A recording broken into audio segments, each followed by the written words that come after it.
አደይ ጎዳና ወጣች። አደይ በስተመጨረሻ ጎዳና ወጣች። በጣም ነው ያናደደችኝ። እውነት ለመናገር እኔ ፍቅር ካናደደችኝ በላይ አደይ ያናደኛለች። እንዴት የሁለት ወር ደመወዟን ትታላት ትወጣለች? እንደው በዛ ላይ አንዴ በጥፊ ልሳት ነበር። ሲለዋ ማነቁ ደስ እያለኝ እያለ ነገር ግን እውነት ለመናገር በጥፊ መታት ነበር ደስ ይለኝ ነበር። ለምሊ እንግዲህ እንደምንም ብለሽ ደሞዝሽን ማስመጣት አለብሽ። እዛ ሄደን አርፌ እቀመጣለሁ። ወዲያ ወዲህ ካልሽ እኔ ጋ ነው ጠብሽ። በትክክል ሲለዋናን ቀን ነው የምንቀበላት። ደመቀ እንግዲህ ብሩን ላፍ ካደረገ በኋላ ጓደኛውን አታለለው። ምክንያቱም ታውቃለህ አሁን ፍቅር የኔ ፉንቃ ታባራታለች። ሁሉም ከቤት ያባሯታል። ያኔ አንተ አፈፍ አድርገህ ገንዘብ እሰጥሃለሁኝ እቤት ታኗራታለህ። ከዛ መቀራረብ እንዲሁም ደግሞ መግባባት፣ ከዛም በኋላ ታፈቅርሃለች። አየህ ላንተ ብዬ ነው ይሄን ነገር ያደረግኩት እንጂ ለገንዘብ ብዬ አይደለም አለ። ግን ደመቀ አደይ እንደተናገረችው ከሆነ ለገንዘብ ሲል ማንንም ይሸጣል፣ እናቱን ሳይቀር ይሸጣል። ሰላም ውድና የተከበራችሁ የቻናሌ ቤተሰቦች እንዴት ናችሁ? ሁሉ ሰላም፣ ሁሉ መልካም። እኔ እግዚአብሔር የተመሰገነ ይሁን ሰላም ነኝ፣ ደህና ነኝ። ለዚህ ቻናል አዲስ የሆናችሁ ሰብስክራይብ በማድረግ ቤተሰብ ይሁኑ። ነበር ቤተሰቦች ደግሞ ስለምትከታተሉኝ ከልብ አመሰግናለሁ። አደይ ድራማ እንደቀጠለ ይገኛል። ወይኔ የዛሬው ግን እውነት ለመናገር ደስ የሚላል ያሳዝናልም። ባርኮቴ አናዶኛል። እንዴት ባርኮቴ ቢያንስ እሱ መልካምና ጥሩ ልጅ ነበረ፣ ግን እንዴት ተቀየረ እንዴ? ጭራሽ እኮ ፍቅርን ሂዶ በጣም ይቅርታ፣ እስከ ዛሬ ስላላመንኩሽ፣ እስከ ዛሬ ስለተናገርኩሽ ነገር በሙሉ በጣም ይቅርታ ምናምን አለ። እሷ ደግሞ ችግር የለውም ታውቃለህ፣ እኔ እኮ እስከ ዛሬ ነግሬያችሁ ነበረ፣ እናንተ ግን እኔ ልታምኑኝ ፍቃደኛ አይደላችሁም እንጂ ልጅቷ ምንም ጤነኛ እንዳልሆነች እኔ ነግሬያችሁ ነበረ ማለት ጀመረች። ከዛም በኋላ እህቴ በጣም ይቅርታ፣ ለማንኛውም አሁን ብሩን አስገባሽላት እንዴ? አዎ የአንድ ወር ብቻ ነው የቀረው፣ የባለፈውን አስገብቼላታለሁ፣ ግን አሁን የሰራችበትን አላስገባሁለትም። በቃ ነገ አስገባልሽና ያንን ብር ታስገቢላታለሽ አላት። እሺ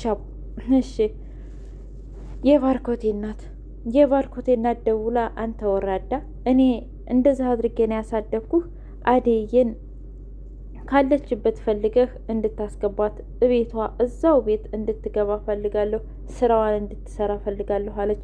እንደማዬ ደሞ አንቺ ምን ሆነሽ ነው? ቆይ አሁንስ ግራ ገባኝ። ሌባ ናት ተብለሽ አይደል እንዴ? ሌባ ሰንተ ብላ በጣም ተቆጣችሁ። ከዛ ፍቅር እያነጨነጨች መጣች። እማዬ አሁን ደውላ እንደምንም ብላችሁ አደይ መልሱ ብላለች። አዎ እኔም ሰምቻለሁ እኮ ልነግራት ጉዷን፣ እሷ ግን ተቆጣችኝ።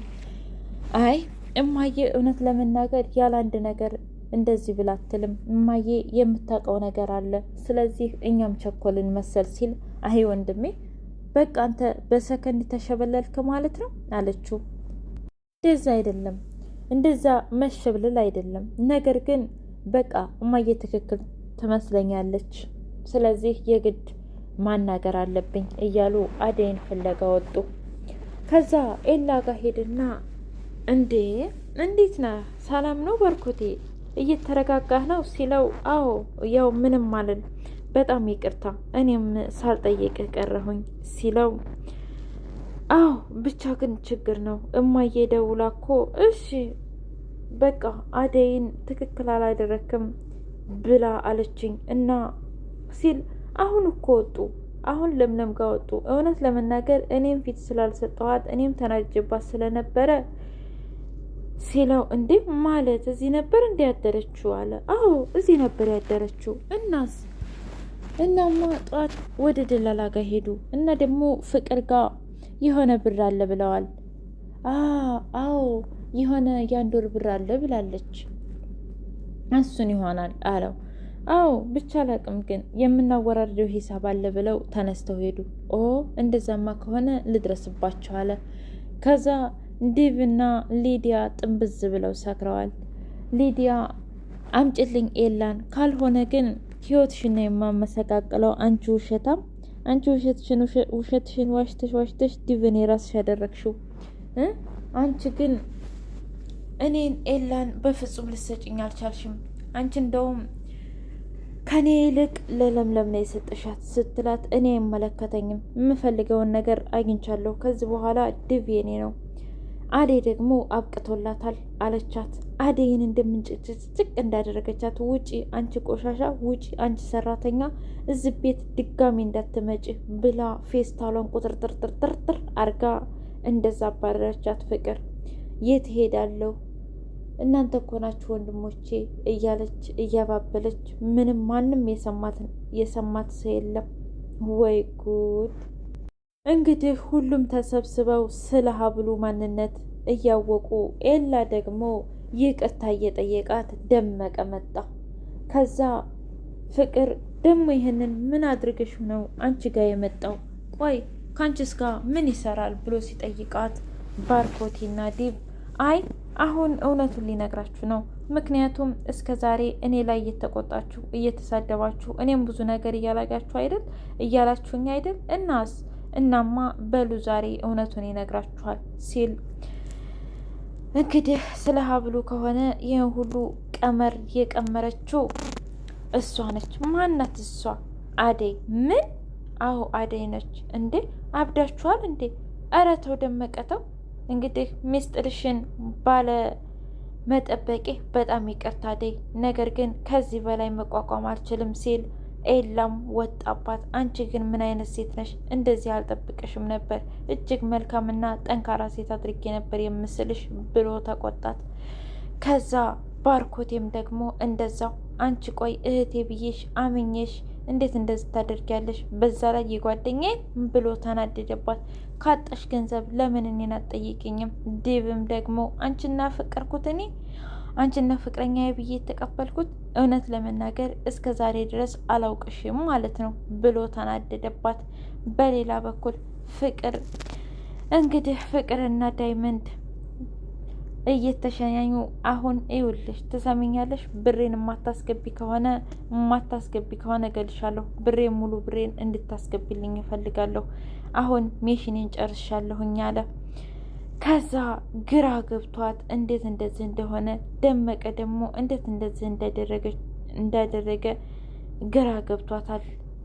አደይ ከዚህ በኋላ መጠንከር ያለብሽ ይመስለኛል እና ለዛም ነው ለምለም እንደምንም ብለሽ እዛ ቤት ሂደሽ ለደሞዝሽ መከራከር አለብሽ ስትላት እሺ ብላ ተስማምታ ሄደችው። ፍቅር እንግዲህ ከድፍ ጋር ድፍ ሰክሮ እያወራችው ነበረ። ታውቂያለሽ አንቺ የማትረቢ ሰይጣን ሴትዮ ነሽ፣ እንዴት ነው አደይን ከቤት ያባረርሻት እያለ ተናገራት። ቆይ አንተ ግን የሄደ ነው እንደሚያምርህ፣ አጠገብ ያለች ሴት እያለች እንዴት የሄደች ያምርሃል ብላ ትናደድበታለች። ካንቺ እሷ ትሻላለች 5-10 እጥፍሽ ብሎ በጣም ተናደደባት። ከዛም በኋላ እባክህ እኔ እኮ ወድሃለሁ፣ እኔ እኮ አፈቅርሃለሁ እያለች ማሽኮርመም ጀመረች። ባርኮቴ ለእናቱ ቃል ገባላት። እሽ እማዬ እንዳልሽኝ አደርጋለሁኝ፣ አደይን ፈልጌ አመጣታለሁ። በነገራችን ላይ እውነት ነው፣ ትክክልም አይደለሁም። ምክንያቱም የእውነት ልናዳምጣት ይገባ ነበር። ይሄ ነገር እንኳ የእውነት አድርገው ቢሆን ኑሮ ምናልባት ችግሯትም ሊሆን ይችላል። ሲቀጥል ድጋሚ እንዳይደግም ማለት ነው እንጂ በዚህ ልክ የሰውን ሰው ማባረር ተገቢ አልነበረም። በዛ ላይ ደግሞ ማንንም እኮ እዚህ አታውቅም እያለ ባርኮቴ ከራሱ ጋር መጣላት ጀመረ። ዴቭም ደግሞ በቃ እንሄድና እንፈልጋት አደይን ሲል፣ አይ አንተማ እንደዚህ ሆነ ሰክረሃል እኮ፣ ባይሆን እኔ ሄጄ አመጣታለሁኝ፣ ችግር የለውም አፈላልጌ አለው። ሊዲያ ከዚህ በኋላ አልፈልግሽም ብሏት የለ በጣም ተስፋ ቆርጣለች። ከሙዚቃዎች ምንም እየታያት አይደለም። ፍቅር ደግሞ ምንም ያህል ነገሮችን እንኳ ከወዳና ከወዲብ እያደበላለቀች ባይሆንላትም፣ ነገር ግን አሁንም ሴራዋ እንደቀጠለ ነው። ግን ዲቭ የሚገርመው ነገር አሁንም ከአደይ ውጭ ማንንም ማፍቀር አልቻለም። ሰክሮ እንኳ አደይ ነው፣ ሲሄድም አደይ ነው፣ ሲገባም አደይ ነው።